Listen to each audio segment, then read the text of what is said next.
Have you ever asked yourself, if you read the news or watch TV at any length whatsoever, why is it that the media wants to, in the Democratic National Committee, why do they want to convince Twitter to ban Donald Trump from using Twitter almost on a daily basis? Well, let's discover why that is. First of all, why that is Donald Trump likes to correct the media, and the media can't stand it when he does that. But they'll come out with a story about John Lewis, let's say, recently. John Lewis is a congressman who is a defender of civil rights, supposedly. And so it appears that Trump was picking on him. Let's read what Trump tweeted here. Donald Trump said, John Lewis said about my inauguration, it'll be the first one that I've missed. Wrong, or he lied, is what Trump is saying. He boycotted Bush 43 also because he thought it would be hypocritical to attend Bush's swearing in or inauguration. He doesn't believe Bush is the true elected president. Sound familiar? So the use of Twitter for Donald Trump is to really to set the guidelines, if you will, for how the media is going to react to his agenda. It used to be in the past at least 50 years that the media controlled your mind and my mind by printing stories, and nobody, not even George Bush or Ronald Reagan, nobody would condemn them for it or straighten them out or just say they're flat out lying. But Trump is a very unique candidate in that, and will be a unique president, in that he doesn't put up with this crap, which is why a lot of people obviously voted for him for president.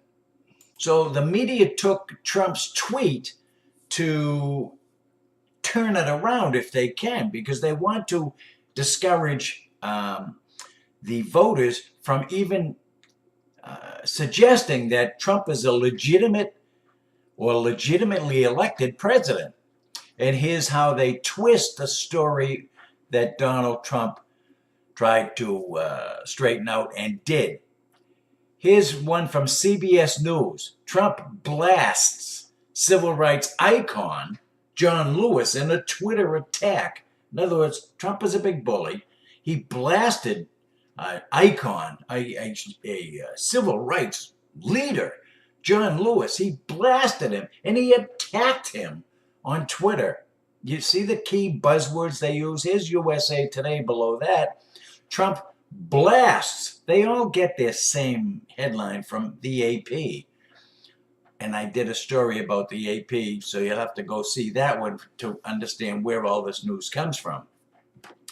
Trump blasts Representative Lewis for saying his election is not legitimate.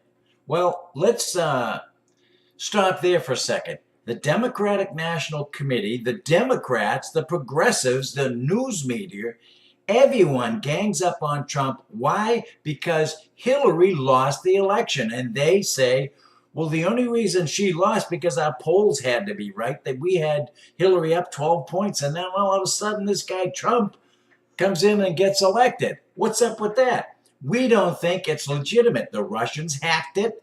The Russians hacked John Podesta's emails and discovered that Hillary and Podesta and Donna Brazil and Debbie Wasserman Schultz were all a bunch of crooks, and they were demeaning Christianity and all kinds of stuff. So the Russians hacked it. Let's say they did. So what? What does that got to do with the election? Nothing.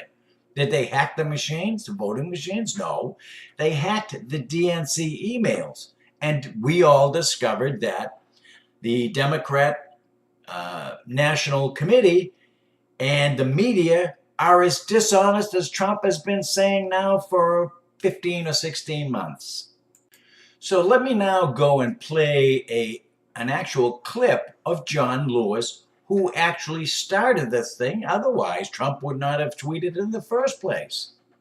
Be right back. I don't see this president-elect as a legitimate president. You do not consider him a legitimate president? I don't plan to attend the inauguration. It will be the first one that I miss since I've been in the Congress. Congressman Lewis said that this is the first inauguration he is skipping since he has been in Congress. But we did the research, and it turns out this is not the first inauguration Congressman Lewis didn't attend. He also refused to attend George W. Bush's inauguration back in 2001. In fact, an article from the Washington Post dated January 21st, 2001 reads, and I'm sharing this with you, John Lewis, for instance, spent Inauguration Day in his Atlantic district. He thought it would be hypocritical to attend Bush's swearing-in because he doesn't believe Bush is the true elected president. So the reason Donald Trump uses Twitter in the first place is to absolutely control the media. He has no use for the national media because they lie, they distort, they print and use fake news on television. New York Times doesn't make any difference who the media is. They just seem to put out fake news or distorted news stating that Trump is the president who never should have been elected and that Hillary really won, and so he's therefore an illegitimate president. He should not have been elected president. That's their fight.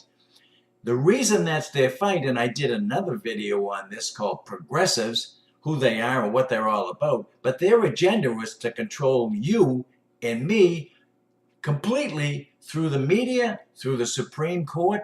Had Hillary gotten elected, you and I would have been up the creek as far as our freedom, gun rights, you name it. We would have been up the creek. And it would have been a total disaster. So the media is still trying to thwart every attempt that Trump makes toward appointments to the Supreme Court. They're going to fight him in Congress. They're going to fight him in the media. They're going to, this is progressives now. They hijacked the Democratic Party because they want their agenda, which I just told you a tiny fraction of what their control over you and I was supposed to look like. And Obama got 8 years into that, changing everything in America. You know, it used to be like men couldn't marry men, but Obama in 2009 enacted the legislation that allowed men to marry men and women to marry women. That's just one area of freedoms that you lost out on. Then if you pick on anybody from the LGBT community, you can go to jail for harassment, for picking on a protected class. That's what Obama did. He put them into a protected class status in 2009, 1 year after he was elected as the president. But let's end this with the fact that the media cannot control Trump.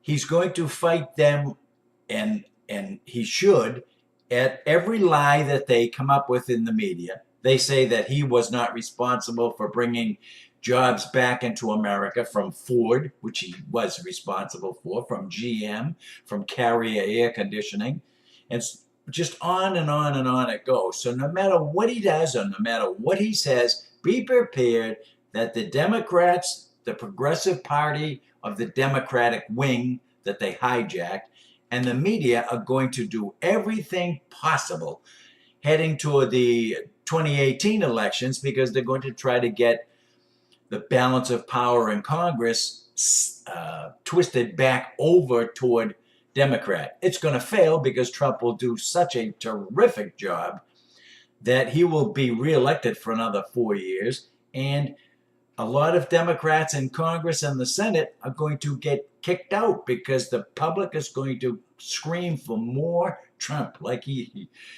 first said way back in the campaign days. Look, you're going to start saying, Donald, stop winning already. All right, with that, you now know why the press and the progressives are trying to get Trump kicked off Twitter.